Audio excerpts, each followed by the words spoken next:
নারী তুমি কে? আসুন ইসলামের ভাষায় জেনে নেই। নারী আমি কে? ইসলাম তুমি প্রথমে মানুষ, তারপরে নারী। নারী আমি সংসারের বোঝা। ইসলাম তুমি সংসারের নারী।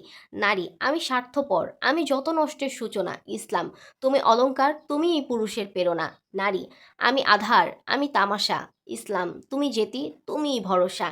নারী আমি মায়াবিহীন। ইসলাম তুমি মায়াবতী। নারী আমি অবাধ্য বউ, আমি নিষ্ঠুর প্রেমিকা। ইসলাম তুমি স্নেহময়ী বোন, মমতাময়ী মা। নারী আমি কে? ইসলাম তুমি নারী, তুমিই মহীয়সী। একমাত্র আমাদের ইসলাম ধর্মে নারীকে সর্বোচ্চ মর্যাদার স্থান দেওয়া হয়েছে। আলহামদুলিল্লাহ, আলহামদুলিল্লাহ। কিন্তু এখন যা চলছে দেশে, নারীদের প্রতি কোনো সম্মান নেই, কোনো চেতনা নেই, নারীদের কোনোভাবে কোনো দিক দিয়ে মর্যাদা দেওয়া হয় না। কয়েকদিন পরপরই বাবার হাতে মেয়ে ধর্ষণ, এইদিক ওইদিক মাদ্রাসার পড়ুয়া ছাত্রী ধর্ষণ, এগুলা থেকে আল্লাহ তুমি আমাদের সবাইকে হেফাজত করো। আর যারা এইসব খারাপ কাজ করছে তাদেরকে তুমি হেদায়েত দান করো, আমিন।